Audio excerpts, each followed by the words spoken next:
I believe yung transparency to the Yes. client. Whatever you build, it needs a solid foundation. Doon naman natin nakikita how far these people can go with you.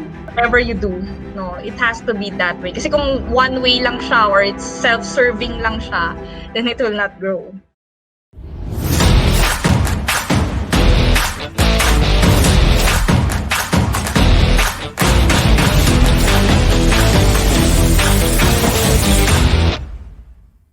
Good morning and welcome back to the best place where you can get valuable learnings, insights, wisdoms, and inspiration from the real life and business experiences of successful entrepreneurs, Filipino entrepreneurs around the globe. This is Entrepreneur Show, and I'm your host for today. And as always, but aside from that, what I do is I help entrepreneurs in their own struggles in doing business. So specifically, I help entrepreneurs in breaking and creating resourceful habit, those behaviors that you need to become more successful and more productive in doing business. So if you are an entrepreneur and you've been wanting to create a new habit and destroy a not so good or bad habit, lahat ng yon, kung gusto mo, in just 90 or less than 90 days, I can help you make that happen. I'm excited for this episode. This is episode 15. So basically what we do here is we discuss and we converse with real people having real business with their real experiences in doing business. And this episode is no different because we are going to give you another informative, at the same time, inspiring episode that you can actually reflect into. Yes, so you can guess what is the next thing or the great things that will come to these companies who are doing the right thing. While others are closing their businesses, these companies, this big organization, even the small one, SMEs, they're still continuing thriving in this kind of pandemic. Today is the day we talk about that in real experience. So I'm very happy to just introduce you our guest speaker for today is no other than Miss Judy Lorenzo, a founder and CEO, entrepreneur as well, a BSBA Marketing Advertising Management, especially yung company niyang My Boss. So without further ado, let's all welcome Ma'am Judy. Magandang hapon, magandang hapon. Thank you for having me here, Coach Lab. It's an opportunity really to share, no, to share my experiences, learnings, no. Sabi ko nga hindi pa naman nagsisimula pa lang din ako, but I guess what I have experienced for the 5 years in business and trying to build an empire, kumbaga, I wanted to share na it's something valuable na people can learn from it, or something that we can work on together then in the future. Who is Miss Judy Lorenzo outside business? Love spending time with my mom and brother, cooking, plantita na rin. And before, siguro nung nakakalabas-labas pa tayo, no, I love working out, Muay Thai. Nagulat ako dun, Mama. Sabi mo Muay Thai ka. It's something... Yeah, pero for workout lang yun. And yes. For workout purposes lang.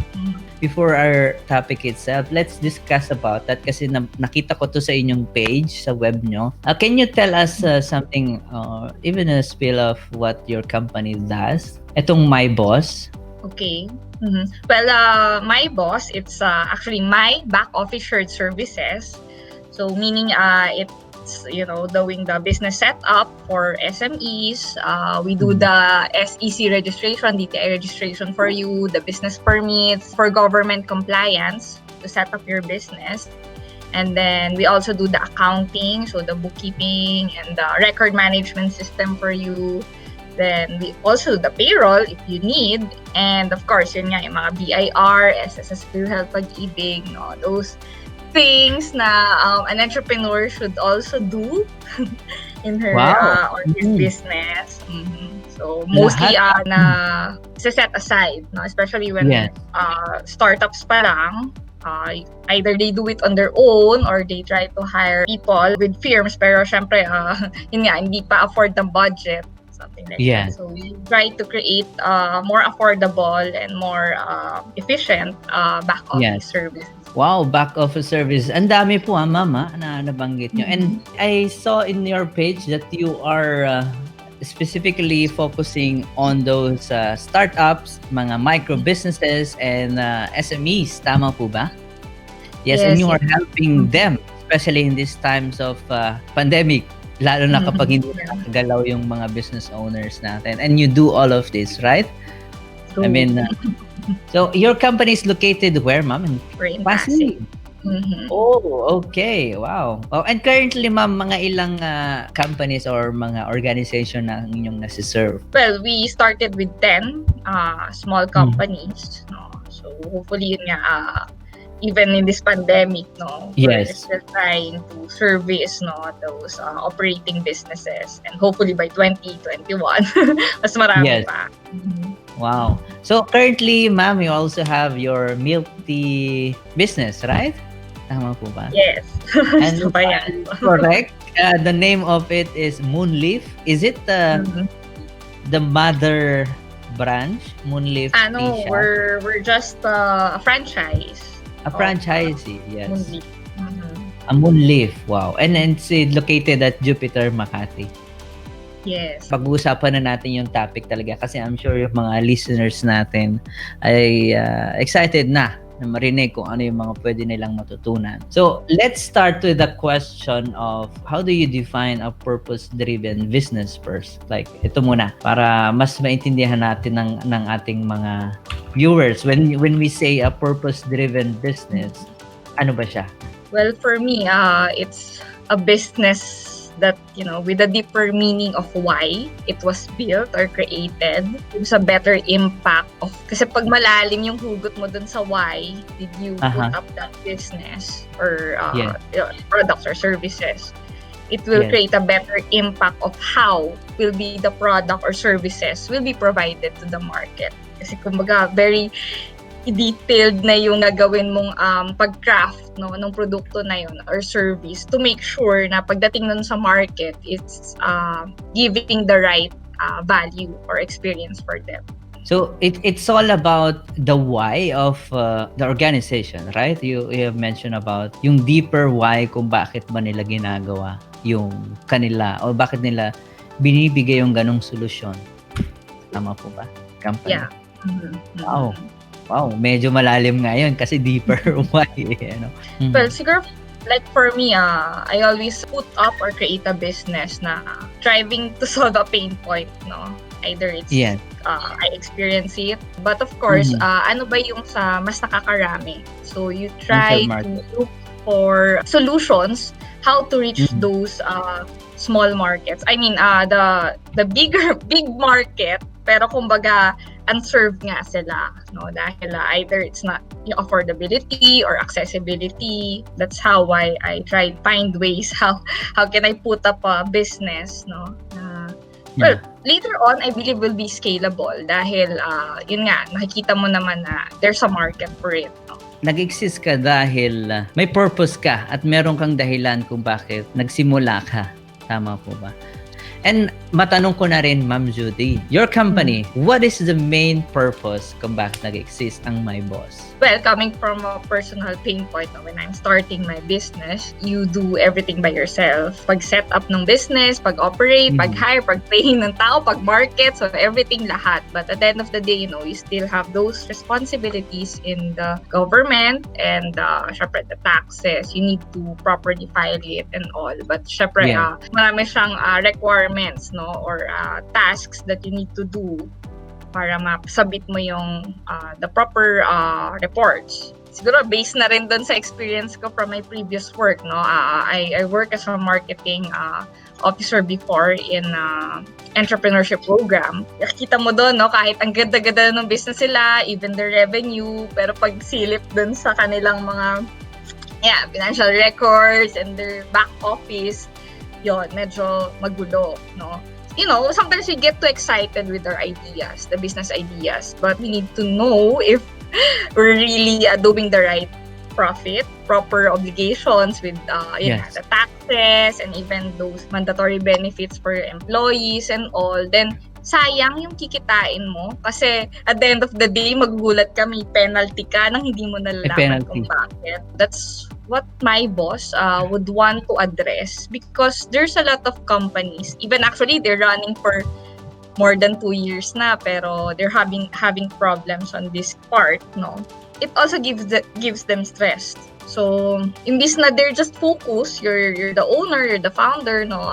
You're focused on trying to find growth for your business. There are things na kailangan you make sure na properly naayos mo siya on your own. So, you need a reliable either a group to do that for you. No? Kasi minsan pati yung kung mag-hire ka ng sarili mo, problema pa rin eh. Minsan, binigay mo na sa kanya and then biglang, suddenly resigns and all. But siguro, when, an outsourced company, they have these kind of people na who can, the experts. So sa my boss, yun nga yung ginawa namin, sige, tayo na mamblema dun sa mga back office, no, ng mga startups, sa mga small businesses, and so they can just focus on how they will grow. No? So parang hindi na nila isipin yung when the hiring of people, no, concern pa yan. So parang hindi na isipin, no? Focus on growing na lang sila. And of course, giving the real numbers. It's very interesting, Ma'am Judy. Ito yung mga bagay na hindi nakikita ng iba eh. Like, it's really a pain point, lalong-lalo na sa mga nagsisimula pa lang. Everyone should really consider getting a third party, lalong-lalo na kung if you are looking for a long-term vision. Pag ginawa nyo ba siya, pinapakita nyo sa client, ito yung ginawa namin, ganito siya, ganito yung numbers nyo. But of course, I believe yung transparency to the client, to the business owners, because it's their records naman talaga actually. Yes. Pero sometimes nga dahil kumbaga hindi nila nakikita yung importance nun, naiisan tabi lang nila, no, set aside lang nila. So there they can just see everything, no, kasi at the end of the day yung mga documents na yan hahanapin nila yan, kahit 5 years ago pa yan, 10 years ago pa yan. We also want a good flow of our operation. So isa rin yun sa tinutukan namin, no.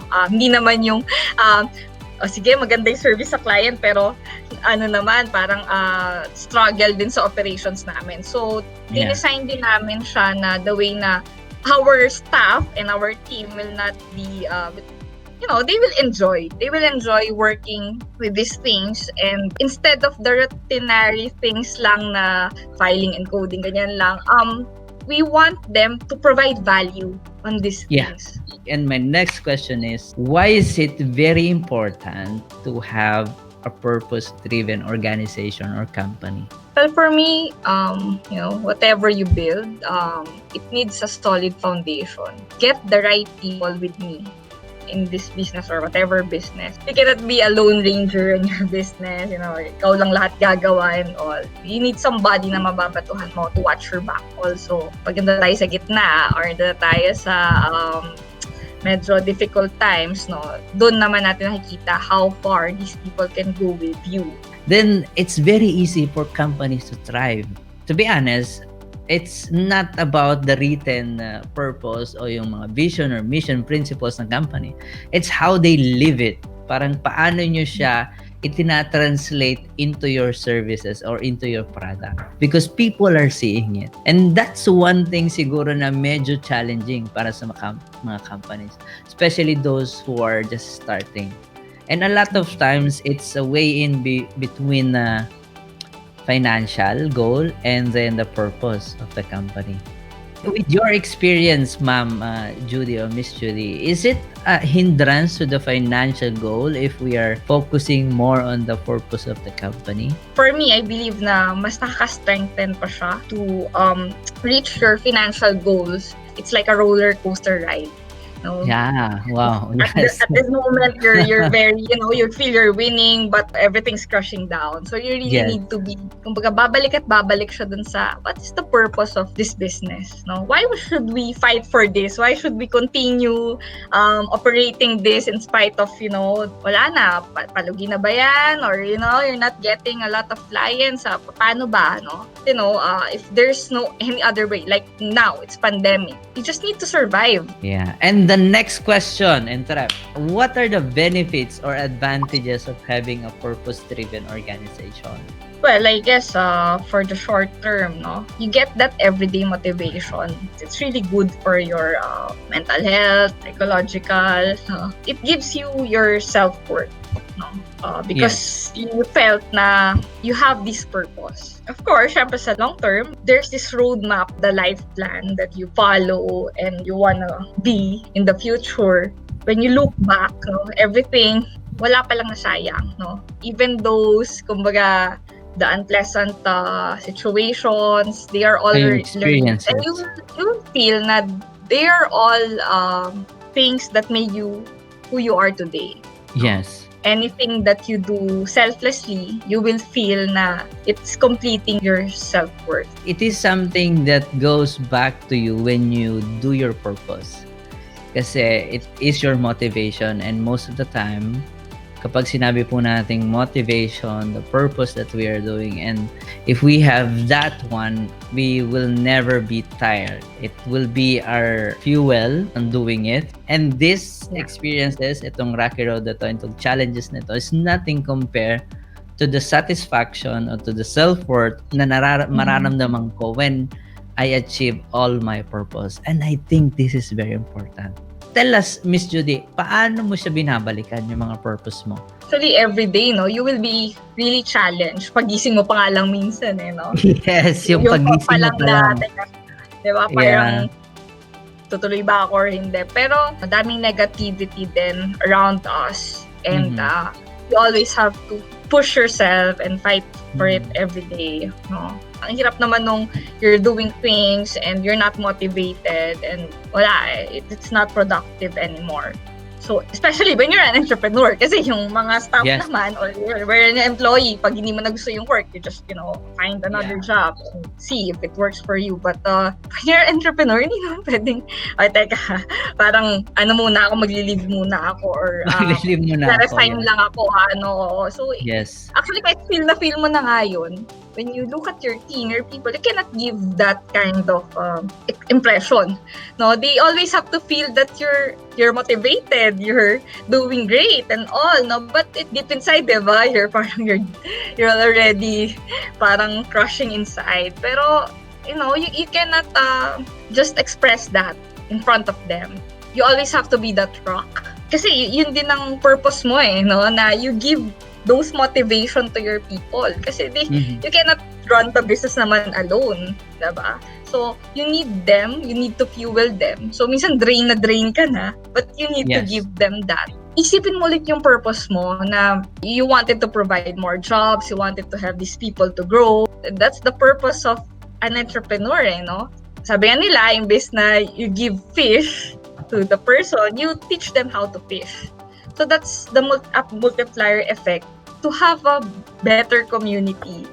We try to train the cleaners to be team leaders because so that they can teach these new ones na paano ba, diba? Kasi hindi naman ako lagi nandun, ikaw sa masasamahan lagi. But how can they face situations, difficult situations by themselves, no? So, you need that so that my business will grow. So, how exactly can we use this purpose to have a competitive advantage sa industry? Kasi it's a reality. Marami tayong competition ngayon. Each purpose gives you a different perspective. So, iba-iba. Dami-dami nating, bakit ba natin tinayo itong milk tea shop na to or itong back office na to, no? So, we're coming from a lot of hugot and all. Because of those different perspectives, we also have this different market that we can serve. Kasi, di ba, hindi naman lahat pare-pare. Siguro may similarities, but sometimes yung market napakadami. I mean, segment ng market, napakadami pa rin. Yeah, napakarami, yes. For me, I believe ang dami pa rin unserved market na hindi lang nakikita. Dahil minsan, parang we thought na, nagkiklik yung business na yon, ginagaya lang natin. Ganun lang, gagayahin lang natin. Pero we don't serve that purpose of that guy. Pero kung titignan mo pala siya sa perspective mo, baka makakreate ka pa ng different market. Parang gano'n, makikita niya, ang dami palang ganun yung experience or ang dami palang ganun yung problem. And then you create pala a solution for those kind of people or communities. Yes. It's very interesting kasi ang mga Pinoy mahilig gumaya yan eh. Kahit sa business, pag nakita na, maganda yung business mo, okay, gagayahin kita. Okay, without even thinking, bakit mo sinimulan yung business? Is it because marami ka nakikitang mga buibili doon sa ginaya mong yon? Siguro ang daming kinikita nito. Gayahin ko to. And if you just copy that business without having that purpose, then kapag nahirapan ka na, wala na. Hindi ka naman pwedeng bumalik doon sa business na yun. Ano ba yung purpose mo kung bakit mo sinimulan yan? Kasi nahihirapan na ako, parang susuko na ako eh. It is something that an advantage to have a purpose. Tama po ba, Entrep, Judy? This is very important, lalong-lalo na sa mga nagsisimula pa lang. Kasi it's either you create that purpose from nowhere or just anchor it from the values that you have in your life. When I say values, kung alam mo yung values mo. Bawat isa sa atin, may kanya-kanya tayong values in life and we live to that unconsciously or subconsciously. What do you think, Entrep? Paano ba exactly nakakadagdag yung sa advantage natin? Tama? In the long term, ito talaga yung magiging motivation, lalo na kung nahihirapan ka. I think it's a multiplier effect, no? If you create the solution, well, to be honest, no, the business that I created is not something cool or it's not something, fun to do. But because of the purpose that I want to do, no? And actually, it's not my expertise, no? I have a team na they are, kumbaga, know how to, no, the technical ones. Pero, kumbaga, pinaka-puso na lang nung company, no. Why? The purpose that we serve. Because it's not an easy job to do. It's just that really the purpose of, the goal na ma-provide namin to sa mga SMEs and help them grow also would really make a, domino effect nga eh. Create a good impact or a meaningful impact, great impact pa in our country, no? So medyo pang Miss Universe yung sagot, but it's really something. No, actually, it's not Miss Universe. It's a practical answer. I'm very glad that you mentioned that. There are businesses who yung mga unserved market may dapat simulan ng mga businesses, but yung hindi siya nakakatuwa na business, kumbaga. Hindi siya nakaka-excite.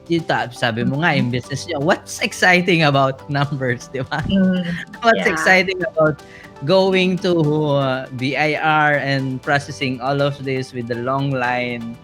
Lahat ng mga ito. What's exciting about that? It's the painful part of doing business, tama ba? It's the pain point part of doing business. And for the last question, ito na lang siguro, Ma'am Judy, kung last question. Kasi ang dami mo nang na-share sa akin. Sobra. Okay, your greatest failure or learnings in relation to this topic na pinag-uusapan natin when it comes to business. For me, business failure, client is not happy, no? Kumbaga, every time nakikita ko na hindi ko nasa-serve yung tamang service to the client, it's a failure on me. Because I haven't provided what I promised, no? It's something that they believe, they trusted in you, and then, parang everyday nga, no? Parang you feel that failure, you carry that. But didn't stop me to pursue because, yun pa rin eh, talagang driven pa rin ako to serve the purpose, no? Of helping the SMEs to have the proper back office support, no, the proper record management, and get the real numbers so that they can use it, how they can expand, grow their business, or see what they're doing also na hindi tama. Doon din mo talaga makikita. Kumbaga, ginamit ko rin yung weakness ko. Also try to how to solve it. So paano ba to? I mean, ganito na lang ba? I mean, you're running a business, but you don't even know your numbers. You don't even, you always, you're not properly complying with the taxes and all. So, syempre, it's not also a good business, no? And of course, yun nga, it's having the proper back office support for you. Yun yung pinaka-anchor ko nga talaga, no? And I'm trying to improve myself. I'm trying to learn more so I can provide more. Trying to find the right people continuously, no? Kasi yun nga, you cannot do this alone. You need a team, no? Trying to get people on board, smarter than me, more aggressive than me. We need those kind of people to grow the business, no? And of course, syempre, hindi naman puro it's all about the business. That's why nga, you also have to know what you can provide or serve with your people, to that organization, to that people na you promise na, okay, let's grow the business and we will all grow together. Yeah. So you should also make them happy, by, they're doing all the sacrifices, they're giving all their time to grow your business. So you also have to find a way. What's your purpose to them? Well, at least you give them the good life, no? By having the good compensation and, they can provide better for your family. Pero syempre, it's a two-way nga, no? You have to work together. The business grows, then give back to the people who make it grow. So it's always a purpose-driven. Whatever you do, no, it has to be that way. Kasi kung one way lang siya or it's self-serving lang siya, then it will not grow. It will perish then eventually, or during these difficult times, wala kanya-kanya na. Yeah. Wow. I love that one, Miss Judy, when you mentioned that you are considering your failures kapag your customer parang bad feedback is considered as your failure. Tama po ba? That's what especially we're in a service, no? Yes. And the good thing about that is you are learning from those and continually upgrading your services. And it's a continuous process of failing and learning and then improving. I cannot just imagine what will be your companies look like in the next couple of years doing that. And what's the exciting part is the improving part. Yes, the improving part. The progress part. So dun ka na excited. Progressing. Salute to you, ma'am. Ay, iba ka talaga. Ibang yung level. Thank you for that answer. Thank you. Na-enjoy ko yung sagot mo na yun. I guess that would be my last question. But before we even close this episode, do you have anything to add more to your message para sa ating mga audience? Or do you have any last words to say or encouraging words to all small businesses, micro and SMEs? We want to have a better life, a better work-life balance and all. But you really have to think of your own. Ano bang gusto ko maging purpose in this life, in the community and all. So that babalik din naman sa'yo yun eh. Trying to grow fast and all, syempre, lahat naman tayo yan. But carefully, you have that solid foundation. Kahit ano pang bagyo yan, no? Siguro kaya nga marami din ngayon, no? People, they suffered from mental health because, yun nga, siguro it's also, I don't know, a blessing in disguise for a lot to see ano ba talaga yung purpose that they want to serve, diba? Kita naman natin the money can just, disappear, the material things and all. Pero anong meron ka na pangahawakan mo that, it will make you move forward. Even if it's business or career, the business should be able, it's not just about the profits, but creating more better life for more people, no? For the clients, for your staff, for the users of your products. It should have that positive effect. If it's not, then you should reflect. I think we should need more purpose-driven entrepreneurs. By knowing that you've carefully understand your numbers, your money, your business, no? Your business, so, you will understand that when you have that proper accounting and proper management. Yes. Well, Yeah, thank you so much for that's all. that last message and encouraging message for all those listeners and viewers now. I'm sure nakarelate sila ng todo doon sa last message mo na yon.